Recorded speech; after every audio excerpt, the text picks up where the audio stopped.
ഇന്നത്തെ റെസിപ്പി ഒരു വൈറൽ റെസിപ്പിയാണ്. നമ്മൾ കുക്ക് ചെയ്യുകയൊന്നും വേണ്ട, കുക്ക് ചെയ്ത് കഷ്ടപ്പെടുകയൊന്നും വേണ്ട. അടിപൊളി ഒരു സാലഡാണ്. നമ്മളുടെ ഷെഫ് പിള്ളയുടെ ഒരു വെറൈറ്റി സാലഡാണ്. അതപ്പോൾ എങ്ങനെയാണ് ഉണ്ടാക്കുന്നതെന്ന് നോക്കിയാലോ. സാലഡ് ഉണ്ടാക്കാൻ വേണ്ടിയിട്ട് ആവശ്യത്തിന് സവാള വേണം, തൈര് വേണം, പച്ചമുളക് വേണം, ടൊമാറ്റോയും വേണം.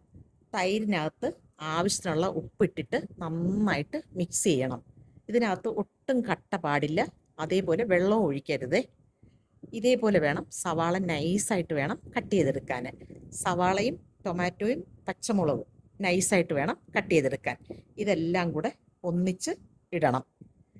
എന്നിട്ട് ഇതെല്ലാം കൂടെ മിക്സ് ചെയ്യണം. എളുപ്പമാണ്, നമുക്ക് വേറെ ഒരു പണിയില്ല, പെട്ടെന്ന് ഉണ്ടാക്കാം. ഇത് വെറുതെ വേണമെന്നുണ്ടെങ്കിലും കഴിക്കാമെന്ന് നിങ്ങൾക്കറിയാവില്ലേ. ഉപ്പിട്ട് കഴിഞ്ഞ് കഴിഞ്ഞാൽ നമുക്കൊരു സലാഡ് കഴിക്കാം, അത്രയ്ക്ക് ടേസ്റ്റാണ്. എന്നിട്ട് തൈരാണെങ്കിൽ നന്നായിട്ട് ബീറ്റ് ചെയ്യണം, എന്നുവെച്ചാൽ ഒട്ടും കട്ട പാടില്ല. അതിലാണ് അതിൻ്റെ ടേസ്റ്റ് ഇരിക്കുന്നത്. ഈ സാലഡ് എല്ലാത്തിൻ്റെയും കൂടെ പറ്റും. ചോറിൻ്റെ കൂടെ ആണെങ്കിലും, ബിരിയാണിയുടെ കൂടെ ആണെങ്കിലും, ഗീ റൈസിൻ്റെ കൂടെ ആണെങ്കിലും എല്ലാത്തിൻ്റെയും കൂടെ ഈ സാലഡ് പോവും. എന്നിട്ട് ഇതേപോലെ നന്നായിട്ട് ഇങ്ങനെ തിരുമ്മിയെടുക്കണം. ആ സവാളയും ടൊമാറ്റോയും പച്ചമുളകും എല്ലാം കൂടെ മിക്സ് ചെയ്ത് നന്നായിട്ട്. എന്നിട്ട് വെറുതെ ഉപ്പിട്ട് വേണേലും കഴിക്കാം. ലാസ്റ്റ് എന്നിട്ട് തൈര് ഇപ്പം ഇവിടെ കറക്റ്റ് ആയിട്ടുണ്ട്. ഇതേപോലെ ഇത്രയും നന്നായിട്ട് ഇതായിട്ട് എടുക്കണം. അതിന് ശേഷം നമ്മൾ എടുത്ത് വെച്ചേക്കുന്ന തൈര്, ആവശ്യത്തിനുള്ള തൈര് ഒഴിച്ചു കൊടുക്കണം. തൈര് ഒഴിക്കുമ്പോൾ വെള്ളം ഒഴിക്കണ്ടെന്ന് പറഞ്ഞു കഴിഞ്ഞാൽ ഇപ്പോൾ ഈ സവാളയിലും തക്കാളിയിൽ നിന്നെല്ലാം വെള്ളം ഇറങ്ങിയിട്ടുണ്ടല്ലോ, നമ്മൾ അതേപോലെയല്ല ഇങ്ങനെ പ്രസ് ചെയ്തെടുത്തത്. എന്നിട്ട് ഇതെല്ലാം കൂടെ നന്നായിട്ട് മിക്സ് ചെയ്യണം. ഒരു വെറൈറ്റി സാലഡ് തന്നെയാണ് ഇത്.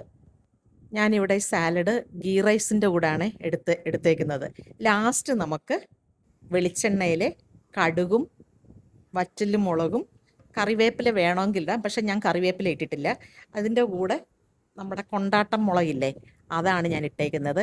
അതോടെ ഇടുമ്പോൾ ഒരു പ്രത്യേക ടേസ്റ്റ് ആയിരുന്നു. മല്ലിയില വേണമെന്നുണ്ടെങ്കിൽ മല്ലിയില ഇടാം, പക്ഷെ ഞാൻ അതൊന്നും ഇട്ടിട്ടില്ല. മല്ലിയിലൊക്കെ ഇടുമ്പോൾ അതിൻ്റെ ഒരു ടേസ്റ്റ് വരുമല്ലോ, അതുകൊണ്ട് അതൊന്നും ഞാൻ ഇട്ടിട്ടില്ല. ഇത്ര ഇട്ടിട്ടുള്ളൂ, കടുകും വറ്റലും മുളകും കൊണ്ടാട്ടം മുളകും. അടിപൊളി ടേസ്റ്റാണ്. ഞാനിവിടെ ഗീ റൈസിനാണ് ഈ സാലഡ് എടുത്തത്. അപ്പോൾ എല്ലാവരും ഇതേപോലെ ഒന്ന് ട്രൈ ചെയ്ത് നോക്കണം, എല്ലാവർക്കും ഇഷ്ടപ്പെടും. എൻ്റെ വീഡിയോ ഇഷ്ടപ്പെട്ടു എന്ന് വിചാരിക്കുന്നു. അടുത്ത നല്ലൊരു വീഡിയോ ആയിട്ട് വരുന്നത് വരെ ബൈ ബൈ.